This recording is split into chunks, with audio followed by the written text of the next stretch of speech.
Bonjour à toutes et à tous, et bienvenue sur cette chaîne. Aujourd'hui, nous recevons une personnalité qui ne laisse personne indifférent. Simone Évêque-Gbagbo, ancienne première dame, s'exprime avec franchise et conviction.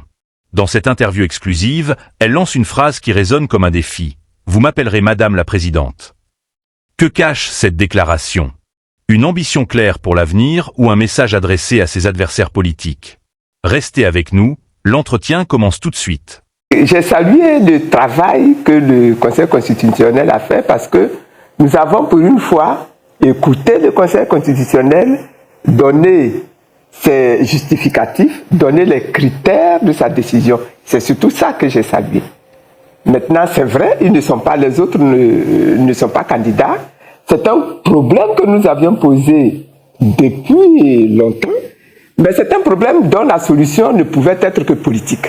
Et c'est la raison pour laquelle nous avons souhaité que le président de la République convoque une rencontre entre l'opposition et le gouvernement, que l'on s'asseye autour d'une table et que l'on traite ces questions-là de l'intégration de M. Laurent Gbagbo à la liste électorale, de l'intégration de M. Thiam à la liste électorale.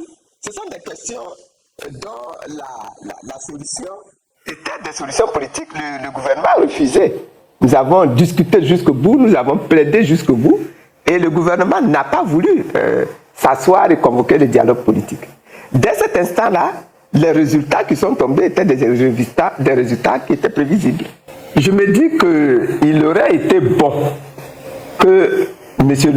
Tidjane Thiam et M. Laurent Gbagbo soient sur la liste électorale. M. Laurent Gbagbo, parce qu'il a été condamné à 20 ans de prison et ses droits civiques ont été également enlevés, donc il se retrouve avec un casier judiciaire qui est chargé et qui l'empêche d'être inscrit sur la liste électorale. Mais ce problème-là, c'est une solution que le ministère de la Justice aurait pu traiter, parce que cette décision, elle n'est pas juste. Et ça, je l'ai dit depuis le début. La décision de condamnation du président Laurent Gbagbo est une décision qui n'est pas juste, qui même peut être qualifiée de décision unique par les tribunaux de Côte d'Ivoire. De la même manière, M. Tidjane Thiam a retrouvé son nom exclu de la liste, et là aussi ce n'est pas juste. Donc ce sont des questions qu'il faut traiter. Et j'ai dit que la solution pour M. Laurent Gbagbo, c'est que le président de la République prenne un décret après avoir convoqué l'Assemblée nationale pour voter une loi d'amnistie. Est-ce que l'élection sera juste et transparente? J'ai dit qu'il faut mobiliser les électeurs pour qu'ils viennent aujourd'hui peser fortement sur ces élections-là. Je ne dis pas d'aller organiser des manifestations de rue. C'est pas de ça que moi je parle. Je parle de la possibilité que les électeurs eux-mêmes, dans les bureaux de vote, non seulement qu'ils sortent nombreux voter, mais qu'également ils puissent, dans les bureaux de vote, faire le contrôle qu'il faut pour que les résultats qui sortiront des bureaux de vote soient ces résultats-là qui parviennent, n'est-ce pas, aux structures centrales et que les élections ne soient pas biaisées. Ça va être des élections difficiles. De toute façon, toutes les élections sont difficiles, mais celles-ci vont être encore plus difficiles pour la simple raison que nous n'avons obtenu aucune des réformes que nous avons souhaitées, nous n'avons obtenu la prise en compte d'aucune de ces réformes. On va à des élections. Quand on va à des élections, on ne sait jamais quels vont être les résultats. Je ne crois pas que M. Alassane Ouattara lui-même sache aujourd'hui quels vont être les résultats. On va à des élections. Et quand on va à des élections, il faut y aller avec le maximum, n'est-ce pas, de détermination possible pour que les résultats soient en votre faveur. Moi, je ne pars pas vaincu. Et je n'accompagne personne à ces élections-là. Je vais moi-même, en tant que candidate, vous n'avez pas passé d'accord à ces élections, même contre M. Thiam. Je les appelle tous ceux qui n'ont pas pu compétir, tous ceux qui n'ont pas pu conquérir, leurs électeurs, leurs militants, je les appelle tous à venir soutenir ma candidature. Parce que ce que je souhaite, c'est l'alternance, n'est-ce pas, au bout de ces élections-ci. Et ce ne sont pas mes militants seuls qui vont me permettre de gagner ces élections. Donc j'appelle les Ivoiriens, j'appelle même les électeurs du RHDP à me soutenir pour obtenir l'alternance. Moi, je ne crois pas que la gouvernance de M. Alassane Ouattara soit sans problème, sans reproche. Je ne crois pas cela. Ceux qui disent cela, c'est ceux qui font la campagne pour M. Alassane Ouattara. Mais on aura à discuter de cela. Je ne crois pas du tout que la gouvernance de M. Alassane Ouattara s'en soit reproche.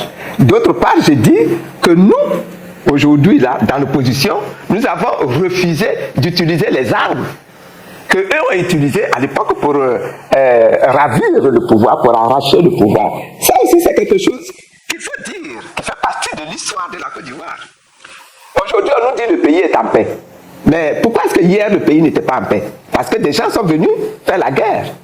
Et le pays est en paix aujourd'hui, dit-on, parce que ceux qui sont dans l'opposition n'ont pas voulu emprunter le même chemin qu'eux. Ça, c'est une chose. La deuxième chose, c'est qu'aujourd'hui, nous subissons quand même beaucoup d'arrestations dans ce pays. Donc, ce sont des choses qu'il faut regarder, qu'il faut s'asseoir, qu'il faut examiner. Il ne faut pas partir en disant que M. Alassane Ouattara a le satisfait de tous les Ivoiriens. Ça, c'est pas vrai. Moi, tout ce que je peux vous dire, c'est que j'espère que pour ces élections, si nous n'aurons pas de mort, nous n'aurons pas de violence, nous n'aurons pas de biens détruits, je l'espère vraiment. Mais pour que nous y arrivions, il faut que chacun sache raison garder. Que ceux qui assurent la sécurité sans se comporter en agresseur et en partisan d'une des parties aux élections. Voilà un petit peu ce qu'il faudrait. Et que ceux qui ont beaucoup de ressentiment, et même quelquefois à juste titre, sachent également se retenir pour que pour une fois dans ce pays, nous allions à des élections apaisées. La chose est possible. Si le dialogue avait pu se tenir, il aurait été tout à fait possible de s'asseoir et d'organiser des élections propres, des élections apaisées, des élections transparentes. Malheureusement, nous n'avons pas obtenu de dialogue politique. Ah, je l'espère bien que je vais devenir la première présidente de la Côte d'Ivoire. Je l'espère et je crois la chose possible. C'est surtout cela. Je crois que cette chose-là est possible. Et que vous allez bientôt me rappeler pour me féliciter et m'appeler Madame la Présidente de Côte d'Ivoire. Je le crois.